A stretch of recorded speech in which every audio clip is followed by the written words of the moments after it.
World war one खत्म होती है। इसमें जितनी भी फाशिस्ट रजीम थी, जिसमें इटली और जर्मनी भी शामिल थे, उनके वार टैक्टिक्स ने वर्ल्ड ऑर्डर के अंदर एक क्योस क्रिएट किया हुआ था। अब इस क्योस को देखते हुए, इस तबाही को देखते हुए, अमेरिकन प्रेसिडेंट वुड्रो विल्सन जो है वो एक नया आइडिया लेके आते हैं। एक ऐसा आइडिया जो नेशनलिज्म की बेस पे था और इंटरनेशनल रिलेशन की थ्योरी आइडियलिज्म की बेस पे था। अब ये आइडिया था लीग ऑफ नेशंस का। इस आइडिया को मद्देनजर रखते हुए जो वुड्रो विल्सन है, वो अनाउंस करते हैं कि now every nation is suppose to and allowed to make their own state as per their own wish. अब इस आइडिया को लेते हुए वुड्रो विल्सन जो है वो यूनाइटेड नेशन को अपने साथ मिलाते हैं और ब्रिटिश राज पे इम्पोज किया जाता है और उनको सजेस्ट किया जाता है कि अब आपकी जितनी भी कॉलोनीज है साउथ अफ्रीकन कंट्रीज के अंदर और सब कॉन्टिनेंट के अंदर, अब इनको क्विट करने का टाइम है।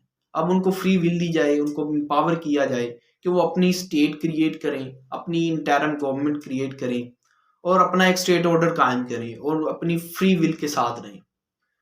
तो इस टाइम जो ब्रिटिश राज था वो अपने मकासद के बारे में सोच रहा था। अब उनके मकासद की बात करें तो उनके दो प्रोमिनेंट पर्पसेस थे सब कॉन्टिनेंट के अंदर।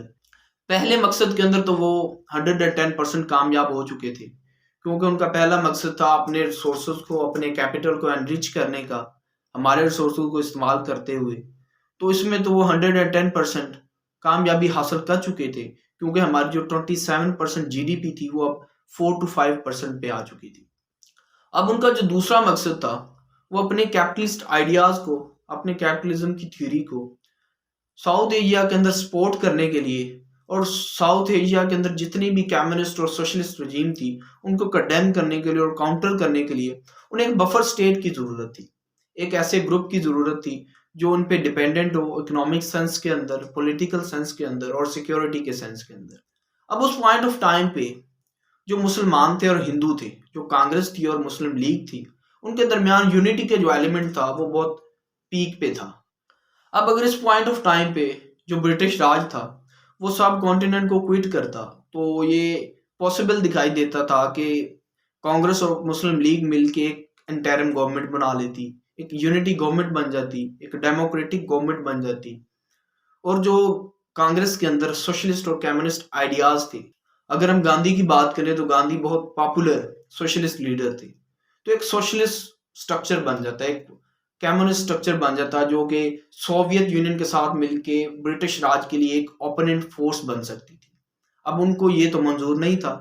अब इस मकसद के लिए उन्होंने डिवाइड एंड रूल की पॉलिसी को इस्तेमाल किया और मुसलमानों और हिंदुओं के दरमियान जो यूनिटी का एलिमेंट था उसको आहिस्ता आहिस्ता ख़त्म करना शुरू कर दिया। अब इस मकसद के अंदर उन्होंने मुसलमानों के बहुत से लीडर्स को भी इस्तेमाल किया। तो एट लास्ट उनका जो डिवाइड एंड रूल का प्रोपेगेंडा था वो काम कर गया और 14 अगस्त 1947 को पाकिस्तान को एक बफर स्टेट के तौर पर क्रिएट कर दिया गया। अब अगर हम बफर स्टेट की बात करें तो डॉक्टर इश्तियाक अपनी book Pakistan as a graduation state के अंदर 3 आर्गुमेंट के साथ ये प्रूव करते हैं कि पाकिस्तान को कैसे बफर स्टेट के तौर पर क्रिएट किया गया। अब वो अपने पहले आर्गुमेंट में बताते हैं कि जब पाकिस्तान और इंडिया सेपरेट स्टेट के तौर पर मर्ज होती हैं तो उनके दरमियान एक लॉन्ग टर्म रहने वाली जो नफरत है वो पैदा कर दी जाती है और एक क्लैश क्रिएट कर दिया जाता है। अब जो कश्मीर का मामला था, कश्मीर और पाकिस्तान के दरमियान जो रियासत थी गुरदासपुर, उसको एक प्लान और स्ट्रेटजी के तहत इंडिया में शामिल कर दिया जाता है और हर वक्त रहने वाला एक क्लैश क्रिएट कर दिया जाता है इंडिया और पाकिस्तान के दरमियान और एक इनसिक्योरिटी का सेंस क्रिएट कर दिया जाता है और हमारा जो बॉर्डर्स है उनको इनसिक्योर किया जाता है एक स्ट्रेटजी के तहत। अब हमें अपनी सिक्योरिटी को मेंटेन करने के लिए मॉडर्न वेपन्स की जरूरत थी।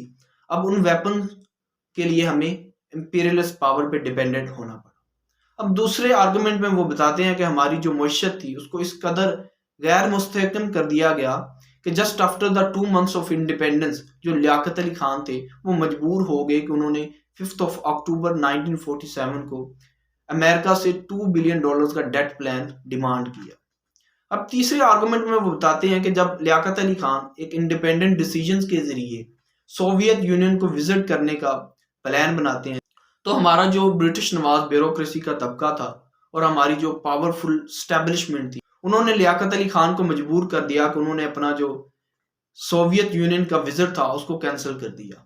और इसी इंडिपेंडेंट आइडिया और इसी इंडिपेंडेंट डिसीजन की वजह से लियाकत अली खान को रावलपिंडी कंपनी बाग के अंदर एक रैली को ड्रेस करते हुए असैसिनेट कर दिया जाता है। और उसको असैसिनेट करने वाला जो आदमी था वो था सईद अकबर, जो कि एक अफगान नेशनल था। और बाद में जो रिसर्च है और हिस्टोरिकल बुक्स हैं वो प्रूव करती हैं कि जो सईद अकबर था वो एक CIA का एजेंट भी था। तो उस पॉइंट ऑफ टाइम पे जब सईद अकबर लियाकत अली खान को असैसिनेट करता है तो हमारी जो फोर्सेस के ऑफिशियल थे वो उसको गिरफ्तार करने के बजाय और जो उसके पीछे प्रोपेगेंडा था उसको ढूंढने के बजाय उसको फौरन शूट कर देते हैं ताकि जो हकाइक है वो सामने ना आ सके। तो ये वो आर्गुमेंट्स हैं डॉक्टर इश्तियाक अहमद के, जो ये प्रूव करते हैं कि कैसे पाकिस्तान को एक बफर स्टेट क्रिएट किया गया, एक इनसिक्योर और हर वक्त डिपेंडेंट रहने वाली स्टेट क्रिएट किया गया।